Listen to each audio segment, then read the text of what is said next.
আজি গণতন্ত্ৰৰ মহোৎসৱ 2026 চনৰ অসম বিধানসভা নিৰ্বাচনৰ আজি ভোট গ্ৰহণ প্ৰক্ৰিয়া চলি আছে। ৰাতিপুৱাৰ পৰা কিনকিনীয়া বৰষুণৰ মাজতো ভোটাৰ ৰাইজে নিজৰ গণতান্ত্ৰিক অধিকাৰ সাব্যস্ত কৰিবলৈ শাৰী পাতি ভোটদানৰ বাবে ওলাই আহিছে।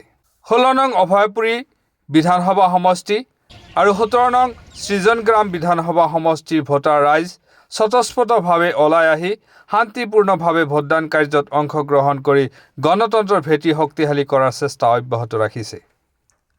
17 নং সৃজনগ্ৰাম বিধানসভা সমষ্টিৰ 2,33,394 জন ভোটাৰে মনোনীত প্ৰাৰ্থীসকলৰ ভাগ্য নিৰ্ণয় কৰিব আৰু EVM মেচিনত বন্দী কৰিব।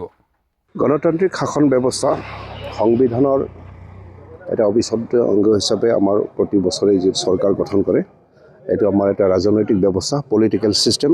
গণতান্ত্ৰিক অৰ্থত ভোট প্ৰদানেৰে আমাৰ জনপ্ৰতিনিধি নিৰ্বাচিত কৰে, এই নিৰ্বাচিত প্ৰতিনিধিসকলে চৰকাৰ গঠন কৰে। এইটো এটা পৰম্পৰা, এইটো আমাৰ এটা সাংবিধানিক ব্যৱস্থা। ভোটাৰ হিচাপে মই যিটো মোৰ ব্যক্তিগত অনুভৱ, সকলোৱে বিবেক ভোট দিয়াটো মই বিচাৰোঁ। কাৰো দ্বাৰা প্ৰৰোচিত নহয়, কোনো তৃতীয় ব্যক্তিৰ দ্বাৰা পৰিচিত। বিবেক ভোট দিয়াটো বৰ্তমান প্ৰয়োজন, যিহেতু আমাৰ নিকা এখন চৰকাৰ গঠন কৰিলে, স্বচ্ছতাৰে এখন চৰকাৰ গঠন কৰিব খুজিলে বিবেক ভোট প্ৰদান কৰাটো মই উচিত বুলি ভাবোঁ। নিশ্চিতভাৱে গণতান্ত্ৰিক আমাৰ এটা সাংবিধানিক নিয়ম অনুযায়ী আমাৰ প্ৰতিটো বছৰতেই বিভিন্ন ইলেকশ্যন আচলতে আহে, যেনে MP election, MLA election, panchayat election.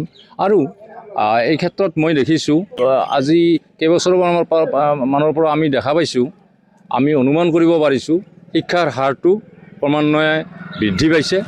আৰু সেই গতিকে গণতান্ত্ৰিক অধিকাৰটো, অন্ততঃ ভোটাধিকাৰটো তেওঁলোকে বুজি পাইছে আৰু তেওঁলোকে সেই মৰ্মে ভোট প্ৰদান কৰিছে। আমাৰ ইয়াতে খুব শৃংখলাবদ্ধভাৱে ভোট প্ৰদান হ'ল। আমি অভয়াপুৰী বঙাইগাঁও ডিষ্ট্ৰিক্ট, কিন্তু হয় অভয়াপুৰী 16, অভয়াপুৰী 16 সমষ্টিৰ পৰা আমি ভোট প্ৰদান কৰিম। এইটো আমাৰ পাচনীয়া গাঁও হিচাপে পাচনীয়া এখন ঐতিহ্যপূৰ্ণ গাঁও আৰু ইয়াত শিক্ষাৰ হাৰটো বেছি। সেই হেতুকে অধিকাৰ সাব্যস্ত কৰিছে খুব সুশৃংখলাবদ্ধভাৱে। হয়, আচলতে শিক্ষাৰ হাৰটো যদিও বেছি,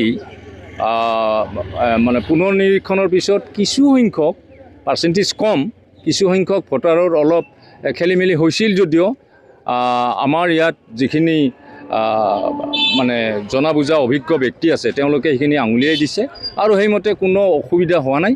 ভোট প্ৰদান খুব সুশৃংখলাবদ্ধভাৱে হৈ গৈছে। ধন্যবাদ।